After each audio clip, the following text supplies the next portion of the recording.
Let us go to another lecture today in continuation to the ongoing lecture series on readings on Indian diversity and literary movements. Today we'll go on to a short preface from the novel Kanthapura, written by Raja Rao. I welcome you all. My name is Piyush Chaudhary, Assistant Professor at the Department of English at Hansraj College, University of Delhi. And I welcome you all to Hansraj e-Samvaad yet again.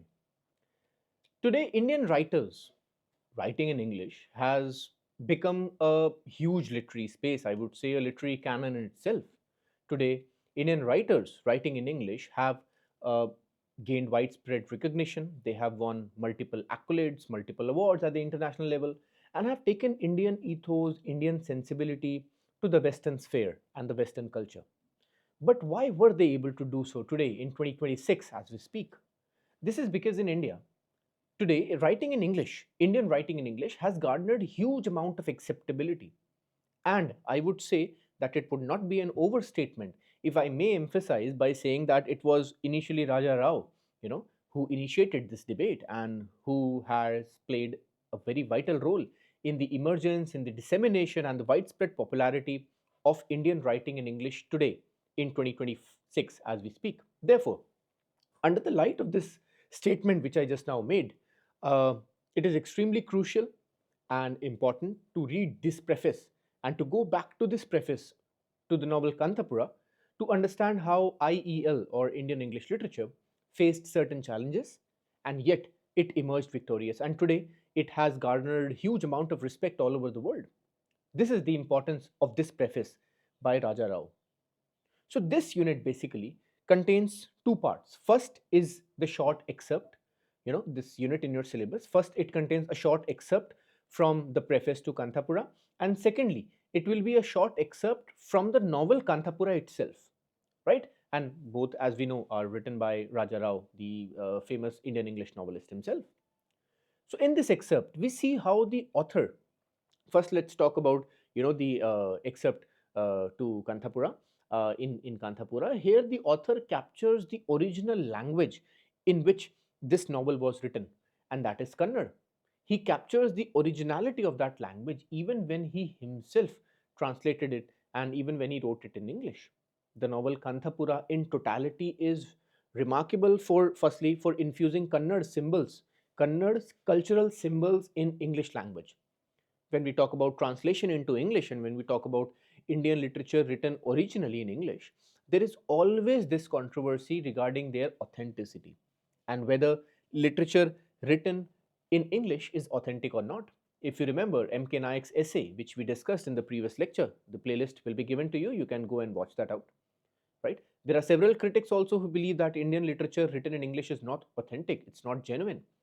They say so because they believe that English language was given to us by the colonizer and it is not endemic to India. It is true that English language was given to us by foreigners and by the Britishers. However, it will be very incorrect, unjust, and inappropriate to say that the literature written in English is inauthentic. It will be wrong to say that. One of the strengths of the author Raja Rao is that he firstly brilliantly captures, as I said, the ethos of Kannada language, the echoes of Kannada language in English. When he wrote this novel, he wrote this novel originally in English language. The novel is remarkable for giving the authentic feel of Kannada culture, Kannada art, Kannada aspects, basically the indigenous aspects, even while writing in a foreign language. One of the ways in which he does is by using some Kannada words in between the narrative, which is originally, while he was originally writing in English, the novel Kanthapura. So we'll be reading a short excerpt and a short part from the novel Kanthapura as well. But before that, let me take you to the preface of Kanthapura. This preface is one of the most popular manifesto, you can say. So it's a rule book, it's a manifesto, or you can say a defense of Indian literature written in English. Raja Rao was not just a writer but also a philosopher and a teacher, most importantly. Therefore, he understood that there will always be a debate on whether English language can be used by writers or not. He realizes this, he knew this, and therefore, you will notice that he understands how difficult the task was to write in English for a person whose mother tongue and whose original language is not English, right? That means for all of us in India, our original language, our first language, for the majority part of India is not English, right? For the majority part. And Raja Rao understood that how difficult it will be to write in English about a subject which is not English. The subject is not English in its essence, right? He's talking about Indian sensibilities, about Indian ethos, about Indian aspects, about Indian culture, about Indian ethos. So writing that in a foreign language is indeed difficult. The problems will be there, but it would be again incorrect to say or to pass a judgment that IEL or Indian English literature, is inauthentic. It will be wrong to say that. Let us now go forward. This was a brief intro again. Now we'll read the preface line by line.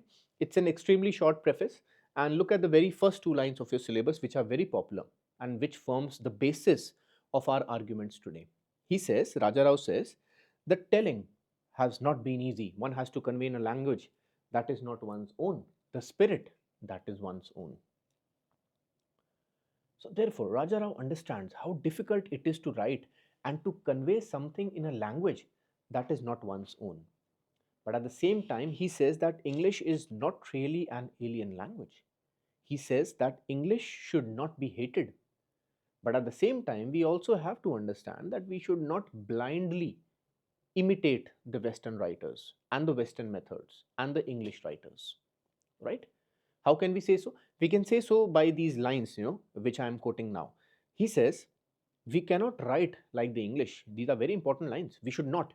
We can write only as Indians.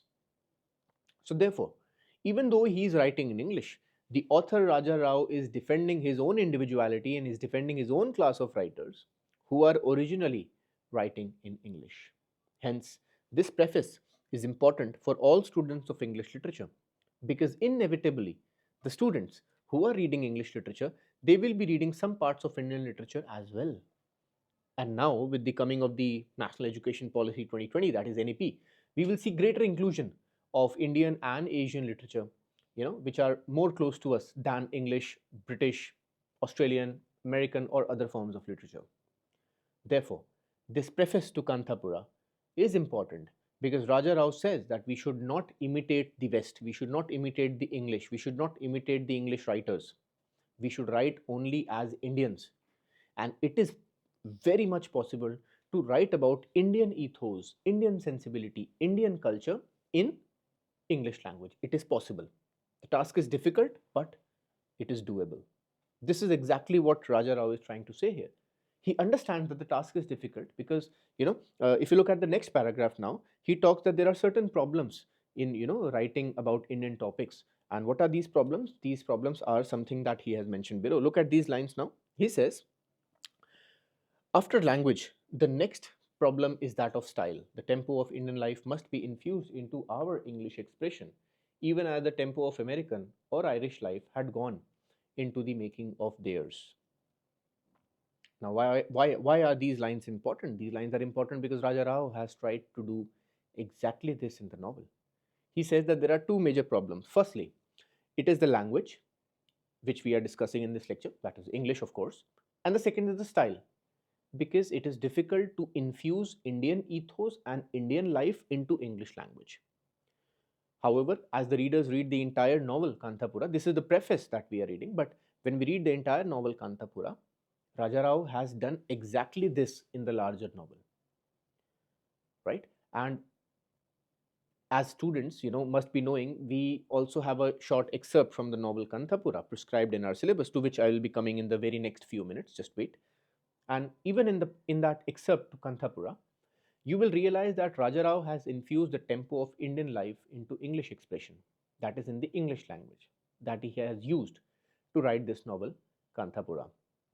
Then comes the final point that he makes about the style of writing, and that is in the nature, in the nature of writing. He says, we will see that, he follows certain conventions of storytelling as well.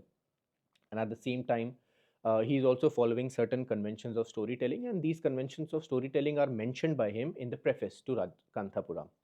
He says, and I'm once again quoting him, episode follows episode, and when our thoughts stop, our breath stops, and we move into another thought. This was and still is the ordinary style of our storytelling. I have tried to follow it myself in this story. So basically, the novel will be episodic in nature, and one episode will follow another, which is the ordinary style of storytelling. So, in totality, there are three major ideas in this preface. First, the language. Second, the style. And third is the episodic nature of storytelling. These are the three major points that Raja Rao is making here. So, therefore, the preface talks about Raja Rao's conception of Indian English literature, and it talks about the problem in Indian English literature and the problems that writers dealing in English have to deal and face with. These are some of the ideas that are being prescribed in this short preface. Right? So this was the preface to Kanthapura. Now let us go to the novel Kanthapura, to the short two-page excerpt, barely two-page excerpt that is there in our syllabus. So if you can see in the book, the novel begins with the month of Kartik. Kartik is a religious month symbolized by the coming of Dhanteras, Diwali, Bhai Dooj, and there are several other religious festivals also in the month of Kartik. As we all know, there are several months dedicated to certain gods in Sanatan Dharam. The month of Kartik represents the lights, the glow of lights and diyas, and people worship Lord Kartik by lighting of lamps. So basically, it's a month of festivities, lights, joys, hopes, and worship, right? In the southern part of India, more so in the southern part of India, but all over India. So the novel opens with the month of Kartik coming to the village of Kanthapura. This is an extremely short excerpt, barely 1.5 page or so. I personally wish that this excerpt could have been enlarged, because that is the beauty of the novel Kanthapura. It talks about Indian ethos, it talks about Indian festivals, Indian emotions, Indian sensibilities, Indian culture. And Kanthapura talks about these things which I just now mentioned in an absolutely seamless manner. That too in a foreign language, that is in English language. So in this very short little excerpt, Raja Rao, obviously he writes as an Indian, as he himself has clearly mentioned in his manifesto, in his preface, in his manifesto. The readers would realize that in the short excerpt, he captures the village life perfectly. He captures the religious culture of southern India very perfectly. He captures the tempo. He infuses the tempo of Indian life by the use of language in English. You will see that there are certain words such as Padiya, such as Brahmin, such as Kartik, etc. And they are used as they are. They are not translated into English, or else the ethos, the sensibility would be lost, the authenticity would be lost. So he doesn't translate that. He retains the authenticity of the story. This is because this is exactly, if you remember, just go 10 minutes back into this lecture, I talked about infusing the tempo of Indian life in English language. This is how Raja Rao is infusing the tempo of Indian life in a foreign language, in English language. It's a difficult task. It requires skill, but it is doable. Don't you think Raja Rao is also capturing the Kannada culture in this excerpt, where he's showing all the colors and hues of color lives of village lives, right?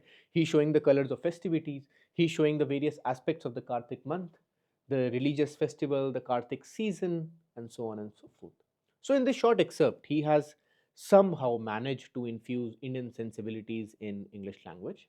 As I mentioned, it's not an easy task. This is because the novel might lose its interest if it's not being able to connect to the readers. But this novel, Kanthapura, as we all know, was very popular since it was published. It is widely read and even prescribed today after almost 70, 80 years, in several universities as a full-fledged course novel, right? What is the reason? Why are we still reading it after almost 80, 90 years since its publication? This is because it still is able to strike a chord with the audience. This is because it is still quite relevant to us. This is because Raja Rao has managed to infuse the tempo of Indian life into English expression. This is the reason why we are still reading Kanthapura even after, you know, almost a century has gone by.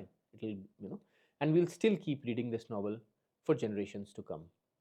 So, therefore, I end this lecture by just reiterating the fact that even if literature is written in English, it does not render it inauthentic.